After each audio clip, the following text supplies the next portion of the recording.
Bom dia a todos, bom dia a todas, bom dia para você que nos assiste pela TV UFMA, no Maranhão e pela Pop TV em Sobradinho e Porto Alegre. Sejam todos muito bem-vindos e bem-vindas a mais um ICL Mercado Investimentos. Hoje, sexta-feira, dia de discutir a PNAD contínua trimestral, que é aquela PNAD, aquela pesquisa que acaba trazendo maiores detalhes sobre a desocupação. Mas a gente vai falar também sobre outros assuntos, porque saiu o monitor do PIB. Então, vamos entender quais as perspectivas da medição da FGV para o nosso crescimento. E vamos falar também de outros assuntos bem importantes que a gente tem hoje. A arrecadação federal que saiu ontem, quase no horário do programa, a gente vai trazer para vocês. Já adianto, vamos ter recorde. Mas antes de tudo isso, eu vou dar bom dia para o André. Bom dia, André, como você está? Bom dia, Débora. Bom dia a todos os nossos telespectadores. Hoje é dia da gente discutir um pouco a PNAD, mostrar como está ainda a desigualdade no mercado de trabalho, mesmo com algumas leves melhoras, mas ainda muito caminho ainda para a gente fazer. Vamos falar da arrecadação aí, que mais uma vez está sendo puxada aí pela melhora do cenário econômico. O PIB, o monitor do PIB, a gente vai ter divulgação do PIB aí no comecinho do próximo mês aí, mas a gente já vê aí que pela medição da FGV a gente deve ter uma boa aceleração aí do PIB aí no terceiro trimestre também. Então tem bastante assunto hoje, a gente já pode partir para a agenda, né, Débora? A agenda hoje ela está um pouco mais esvaziada também, muito focada naqueles índices dos gerentes de compras preliminares que acabam saindo no meio do mês. Então a gente tem as primeiras leituras que são consideradas como prévias dos índices dos gerentes de compras em vários países. Então vamos ver o que essa agenda de hoje reserva. Na Alemanha saiu o PIB do terceiro trimestre às 4 horas da manhã e no Reino Unido as vendas no varejo. Em seguida, vocês podem ver que na Alemanha, zona do euro e Reino Unido, a gente tem os PMIs, índices dos gerentes de compras, compostos, industrial e de serviços de vários países. E esses índices, como eu falei, eles são preliminares, são prévias, só que eles vieram bem abaixo do esperado. Então, durante essa manhã, as bolsas europeias acabaram reagindo bastante a isso, porque por lá também tem toda a questão das tensões geopolíticas. E como a guerra da Rússia e Ucrânia e o acirramento dessa guerra pode influenciar a região, então já tinha todo esse sentimento de cautela predominando por lá, e aí vieram os índices dos gerentes de compras abaixo do esperado, mostrando uma atividade patinando na Europa, coisa que não é novidade. Então os índices por lá já começaram a operar no negativo, com exceção do Reino Unido. Por que eu estou falando isso? Porque lá saíram as vendas no varejo e essas sim ficaram acima do esperado. Às 5h30 da manhã também, a Christine Lagarde, presidente do Banco Central Europeu, participou de um evento em Frankfurt e depois, às 9 horas da manhã, saiu o PIB do terceiro trimestre final do México. Então aqui uma agenda no comecinho da manhã bem voltada justamente para esses índices dos gerentes de compras. Aí viemos 9 horas da manhã aqui para o Brasil e conseguimos aí ter um indicador brasileiro nessa agenda, porque hoje, como vocês podem ver, os indicadores brasileiros estão em falta. Então tem a PNAD contínua trimestral, essa medição do IBGE que traz mais detalhes sobre o relatório de empregos aqui do Brasil, sobre a nossa pesquisa nacional aí aos domicílios. Então a gente vai ter esse maior detalhamento, eu diria, dos dados de emprego, de desocupação, de subocupação, enfim, todos esses dados mais detalhados pela PNAD contínua trimestral. Às 10 horas da manhã, o Joaquim Nagel participa também do evento em Frankfurt, então o mesmo evento ali da Christine Lagarde. E a gente tem às 11h15, daqui a pouquinho, produção industrial dos Estados Unidos. Em seguida, sai também o PMI composto, industrial e de serviços, preliminar dos Estados Unidos, então primeira prévia aqui para trazer um termômetro mesmo de como vai a atividade como um todo e dos setores nos Estados Unidos. E lá também sai o índice de sentimento ao consumidor, expectativas de inflação de 1 em 5 anos. Esse já uma medição final de novembro, apesar do mês de novembro não ter acabado, é a forma que ele é compartimentado entre os meses. Temos poços de petróleo em operação também nos Estados Unidos, dado que pode ganhar um pouco mais de relevância, justamente por toda essa tensão geopolítica que acaba envolvendo também o preço do petróleo em dois lados, Se a gente pensar tensão geopolítica no Oriente Médio e tensão geopolítica envolvendo a Rússia, ambas têm potencial para mexer com o preço do petróleo, então esse dado deve ganhar um pouquinho mais de relevância hoje. E tem também relatório bimestral de receitas e despesas que vai ser divulgado durante o dia aqui no Brasil. Ótimo, Débora. Vamos começar nosso giro aí pelo mundo aí para falar sobre bolsas, naquela notícia que a gente sempre sugere para vocês aí, para vocês ficarem atentos aí sobre o que está acontecendo, o que vai acontecer, o que pode acontecer. Mas vamos falar de Ásia aí, que ontem a gente teve uma coisa que a China estava animando todo mundo, a Nvidia estava desanimando todo mundo. Hoje parece que inverteu tudo isso, né? Todo mundo ficou animado com a Nvidia e a China desapontando. Explica essa confusão, Débora. Pois é, André, ontem estava todo mundo meio decepcionado com o balanço, apesar do balanço não ter sido ruim, estava todo mundo decepcionado na Ásia com o balanço da Nvidia, e não só na Ásia, nos Estados Unidos também, porque ele acabou trazendo ali uma falta de perspectiva, principalmente, não falta de perspectiva, mas uma decepção com a perspectiva da demanda mais para o futuro. Não que os números tenham sido ruins no presente, mas justamente essa falta de confiança na sustentabilidade dos números da Nvidia. Hoje isso se inverteu. Então ontem aquele setor de tecnologia que tinha penalizado muito as bolsas asiáticas, hoje foi o que deu impulso para essas mesmas bolsas asiáticas. Só para vocês terem uma ideia. Lá na Ásia a gente tem outras empresas e outras empresas mesmo do setor de tecnologia que também são ligadas ao setor de semicondutores e de chips.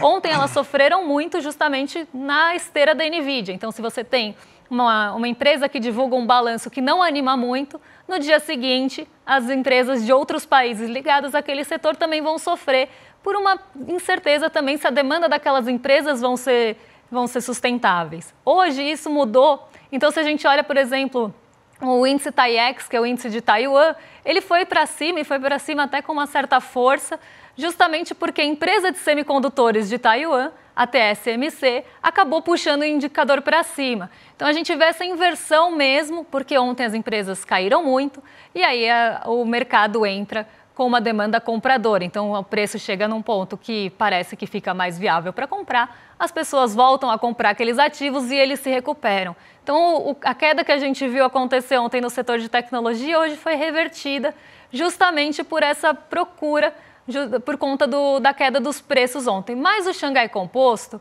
ele caiu e caiu bastante. E ele acabou indo na contramão dos outros mercados. Tinha uma expectativa em relação a taxas de longo prazo na China, como é que isso ia ser conduzido. E recentemente o Morgan Stanley acabou meio que revisando as perspectivas da China para uma perspectiva não baixa, mas uma perspectiva ali de mercado abaixo do mercado. Não da China país, tá? Do índice acionário da China. E isso acabou ali já trazendo uma certa incerteza em relação ao Xangai Composto. Depois começaram novas expectativas de estímulos, o Xangai Composto se recuperou, mas hoje ele cai 3,06%. E por que ele caiu 3,06%? Saíram alguns estudos de várias casas mostrando que pode ser que os estímulos na China não sejam suficientes para manter a meta de crescimento ou para alcançar a meta de crescimento na China. Então isso acabou trazendo um grande receio em relação à China. Junto a isso, a gente sabe que Donald Trump deve colocar alguns empecilhos, deve colocar barreiras comerciais, aumentar a tarifa na China. Então o mercado está esperando que o governo chinês se posicione com mais ímpeto em relação a isso e estimule ainda mais a economia chinesa, porque dos estímulos que foram divulgados até agora, o mercado não está acreditando que seja o suficiente. Então o mercado quer mais da China, não quer somente que aumente o teto da dívida, não quer somente que baixe as taxas de juros, eles querem mais estímulos. Tudo que a gente fala para outros países, eu brinco que não vale para a China, porque lá é tudo o contrário. Querem mesmo é que estimule, pode aumentar o teto de dívida, ninguém está muito preocupado com isso, porque querem que a China cresça. Afinal, se a China não crescer, acaba impactando todos os países, por ser um motor global. Então o mercado está com essa preocupação de que esses estímulos não sejam suficientes. Então por mais que tenha tido recuperação no setor de tecnologia, por mais que a gente tenha tido as bolsas asiáticas de uma forma geral indo para o terreno positivo, o Xangai Composto caiu e caiu bastante hoje, justamente com essa dúvida de que esses estímulos vão ser suficientes e por todas essas revisões que foram feitas nesses últimos dias em relação ao crescimento chinês e a possibilidade dessa manutenção de ritmo. Então hoje o Xangai Composto amargou bastante e isso puxa, como vocês podem ver aí do lado, né, já tem um spoiler, o índice de commodities, acaba puxando para baixo, porque se tem uma demanda menor da China, uma perspectiva menor de demanda na China, isso acaba afetando todo o setor de commodities e depois isso chega aqui no Brasil. Então hoje é um dia bem negativo para o Xangai Composto, mas de recuperação, de sinais de recuperação no restante do continente asiático, André. Vamos falar então agora do Brasilzão, né? Vamos para cá, porque essa é a PNAD trimestral e diferente da PNAD contínua, que sai todo final de mês, ela dá um recorte um pouco mais interessante aí, porque ela mostra aí por estado, por instrução, por gênero, por cor, então a gente consegue ver um retrato bem mais detalhado e consegue observar, inclusive, as desigualdades que existem ainda, né, no nosso mercado de trabalho. Você teve que a queda, né, a gente já tinha a queda observada de 6,4% aí, segundo a gente falou, inclusive, aí no comecinho do mês, né, no finalzinho do mês passado lá, que já tinha chegado em 6,4%, agora a gente confirma que a taxa de desocupação recuou para 6,4%. E ela também reconhece 7 das unidades da federação, ou seja, 7 dos estados brasileiros, né? Tem uma certa estabilidade de renda, mas vamos começar a mostrar os gráficos que a gente montou aqui para vocês observarem aqui o que a gente tem. Ó. Você vê uma queda bem considerável, se a gente pegar do terceiro trimestre de 2021, quando a gente estava no auge da pandemia chegando até agora, a gente vê que a queda continua aí, a gente está no segundo melhor resultado da série histórica da PNAD e provavelmente, seguindo esse ritmo, já que o último trimestre ele é estruturalmente um trimestre que contrata mais por causa das festas de fim de ano, a gente provavelmente vai bater recorde e vai conseguir chegar próximo de 6%, talvez baixar da casa de 6% aí, o que seria um dado surpreendente, né? A gente também tem o gráfico de renda para vocês observarem que mesmo com uma certa estabilidade agora, você vê aqui que a renda do Brasil está em 3.184 aí em média. No norte, a gente tem uma renda média de 2.428, no nordeste 2.150, no sudeste 3.641, no sul 3.497 e no centro-oeste, a maior renda média, 3.640, não, a maior renda média continua sendo no sudeste, perdão, mas quase igual ao sudeste, 3.640, né? Então a gente vê aí que ficou quase que estável a situação aí da renda, aí se a gente for comparar com o último mês, se eu não me engano, você teve uma queda de R$6 aí entre o trimestre anterior, mas a gente vê aí que melhorou um pouco a situação, mas ainda continua com muita desigualdade ainda, se a gente for observar, por exemplo, por raça, e por cor e por gênero, perdão, gente. Vamos ver aqui por gênero primeiro, ó. A gente tem que o geral está em 6,4, mas homens estão tendo uma queda de 5,3, está em 5,3 de desemprego, mulheres em 7,7. Caiu 0,3 pontos percentuais o desemprego para os homens, enquanto caiu 0,9 pontos percentuais o desemprego para as mulheres em relação ao trimestre. Ou seja, melhorou um pouco. As mulheres elas estão com uma taxa de desemprego menor aí, se a gente for comparar, assim, diminuir a desigualdade entre homens e mulheres, mas ela ainda continua muito elevada por todos os problemas que a gente sabe que existe aí no machismo estrutural, a questão de mulheres aí terem que estruturalmente priorizar aí trabalhos domésticos e às vezes elas não têm tanto tempo de procurar emprego. Então a gente sabe que isso aí reflete muito, mas melhorou um pouco.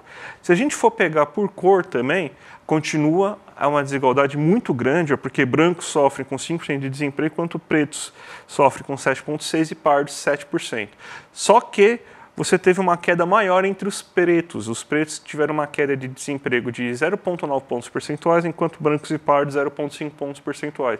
Então, mais uma vez, melhorou um pouco, mas a gente vê o desafio que a gente tem pela frente ainda, porque estruturalmente o mercado de trabalho é muito mais confortável para quem mora no Sudeste, para quem é branco e para quem é homem. Eles enfrentam menos desemprego e possuem rendas maiores. Então ainda a PNAD é sempre bom, né? A cada 3 meses a gente falar da PNAD para a gente lembrar ainda que por mais que o mercado de trabalho esteja bem, formando inclusive uma boa quantidade de vagas formais, ainda é um mercado desigual que reflete racismo estrutural, machismo estrutural e a gente tem um desafio enorme, né? Ações afirmativas como cotas nos serviços públicos ajudam muito essa questão, né, Débora?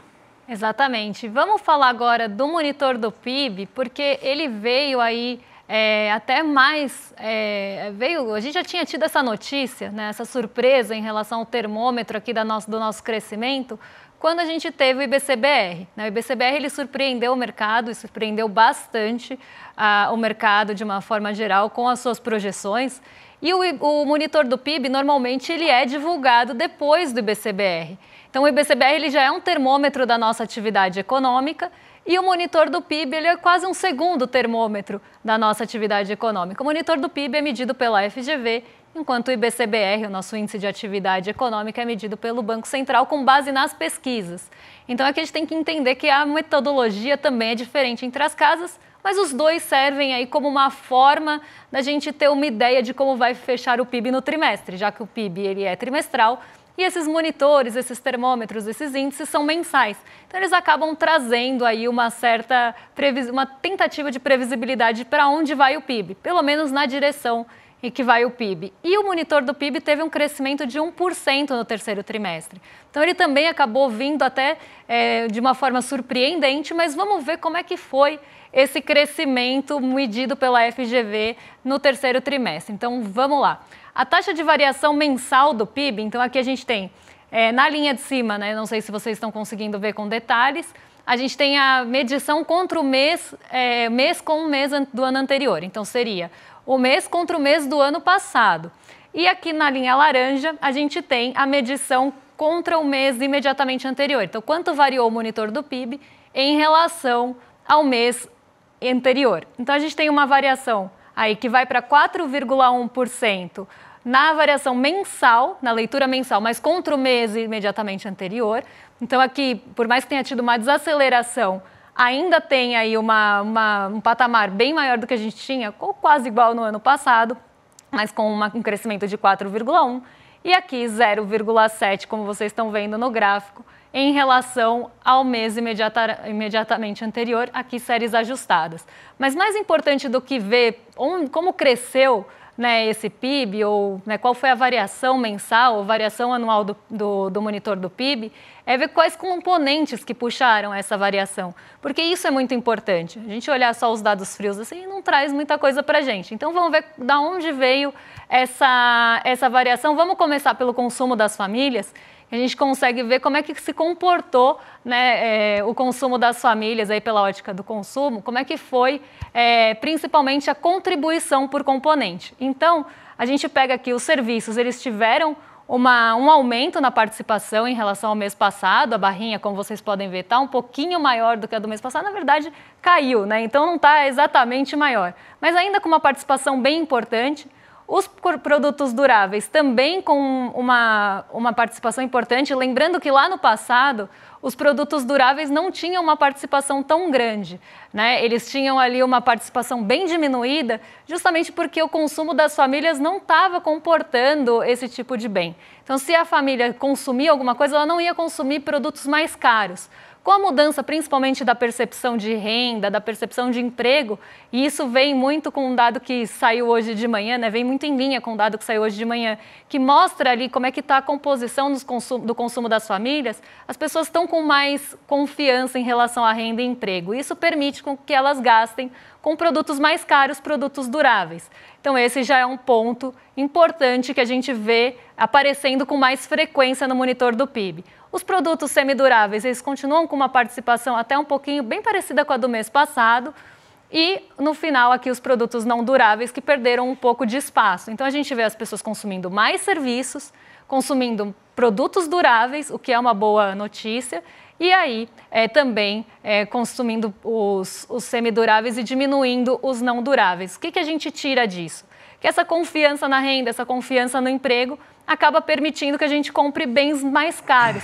E isso puxa, pela ótica do consumo, aí, o monitor do PIB para cima. Então, as famílias estão gastando mais com produtos mais caros. Isso é muito importante quando a gente olha a conjuntura e os desafios que a gente tem pela frente. A gente não pode esquecer que a taxa Selic tem viés de alta. E isso pode, inclusive, achatar tanto os serviços como também os consumos duráveis, lembrando que consumos duráveis são mais dependentes de crédito. Se a gente começa a ter um crédito mais enxuto, a gente pode voltar a ter diminuição nessa barrinha cinza que vem crescendo.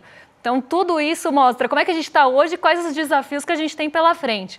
Eu vou colocar aqui para vocês no meu computador, porque o gráfico não tinha ficado tão bom de ver, a formação bruta de capital fixo, Tá? Então, aqui é a contribuição por componentes na formação bruta de capital fixo. Então, aqui a gente está falando máquinas e equipamentos, a gente está falando de construção e também aí da formação bruta como um todo. E ela vem em ascendência, né? Então, vocês veem que a formação bruta de capital fixo sai de patamares negativos no terceiro trimestre de 23, ali na barriguinha para baixo, né? A gente tem 6,8 na formação bruta de capital fixo negativo. Então, a gente estava com uma formação negativa de capital fixo, a gente estava andando para trás, vamos pensar assim para ficar mais fácil.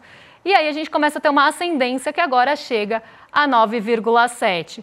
E o mais importante aqui é o que também está contribuindo. A gente tem uma participação importante da construção, então mostra também uma confiança na construção civil. Para a construção civil começar a andar, precisa ter uma confiança também nesse quesito. Ninguém vai comprar, por exemplo, imóvel se você não tem confiança na renda, não tem confiança em outros pontos. Então, isso também traz uma confiança para a construção e acaba refletindo do lado real da economia. Então, está tendo mais construção aqui no Brasil. Mas máquinas e equipamentos também estão com uma participação bem importante, bem parecida com a do mês passado, mas com uma participação importante que a gente não via acontecer. Então, também tem uma contribuição aí de máquinas e equipamentos que normalmente, a gente está pensando aqui de investimento do lado real, também vão produzir outros bens. Então, a gente está falando de realmente investimento aqui sendo feito e isso puxando o monitor do PIB para cima. Então, isso é bem importante porque também mostra essa perspectiva mais positiva para o futuro, apesar dos desafios, porque também são setores que podem sofrer com uma alta de juros, por exemplo. Então, apesar de todos esses desafios, a gente ainda tem isso puxando, né, a engrenagem aí da nossa economia. E é muito importante a gente discutir isso e também discutir esses desafios para que isso não perca essa engrenagem, não perca esse ritmo. Então, aqui, esse foi o monitor do PIB e seus componentes com suas qualidades, André. Vamos falar rapidamente da arrecadação fiscal, né? Que foi recorde, né? Mais uma vez, recorde da arrecadação. Perdão, gente. Mais uma vez, recorde da arrecadação fiscal em 30 anos. Uma arrecadação total de 247,92 bilhões aí apenas no mês de outubro. Aí, uma alta de 9,77% em outubro em comparação ao mesmo período do ano anterior. A gente tem um gráfico aqui para mostrar o gráfico da arrecadação aqui. Temos aqui sim, ó, a gente vê aqui que o imposto de renda continua sendo aí no acumulado aqui, o que mais, imposto de renda não, aqui ó, as receitas administradas pela Receita Federal já chegam agora em 2,06 trilhões aí, com um total de 2,182 trilhões aí de receitas arrecadadas aí. A gente vê aí muita participação de receita previdenciária e de receita sobre renda. E se a gente pegar os dados aí e observar com mais calma, a gente vê aí que a alta veio de todos os setores, tanto da indústria quanto da compra de bens, da compra de serviços, mas de novo na massa salarial que a gente tem o maior aumento da renda aí nesse momento. Então, esse aumento de renda da receita aí que você tem, que está sendo observado, ele é justamente o quê? Fruto da melhora da situação econômica do país. Então, você tem, magicamente, né, parece que quando você gasta e a economia melhora, você também consegue arrecadar mais, né? Então, da onde será que vem essa mágica, né? Será que é porque você faz aquela coisa do multiplicador, né? Então, quanto mais as pessoas vão gastar o dinheiro que você deu para elas, isso daí retorna em imposto para você, né? Então, é basicamente isso aí que está acontecendo.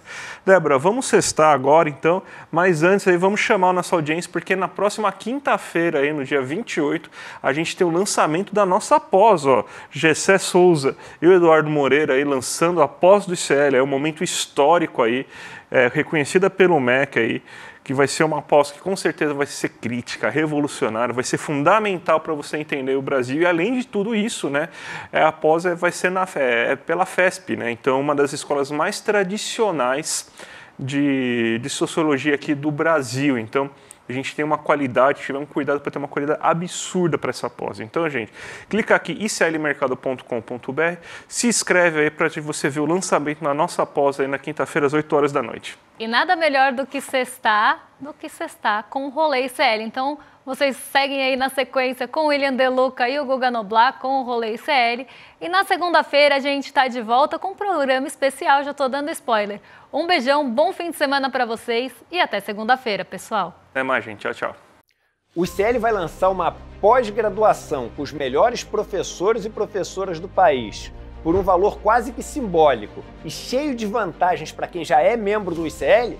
Fato ou fake? Pois é, difícil de acreditar, mas é fato. E é mais do que isso ainda, em parceria com a FESP, uma das maiores escolas do país, onde estudaram Darcy Ribeiro, Sérgio Buarque de Holanda, Florestan Fernandes. É isso mesmo, pós, reconhecida pelo MEC. É o próximo passo da revolução do ICL. Para você participar do lançamento, sabendo quais são essas pós, quais são os professores e professoras e as condições para você se inscrever e já no começo do ano que vem começar a cursar essa pós-graduação, e dia 28 de novembro, uma quinta-feira às 8 horas da noite, a gente vai estar junto para saber dessas novidades. Participe do novo passo da revolução.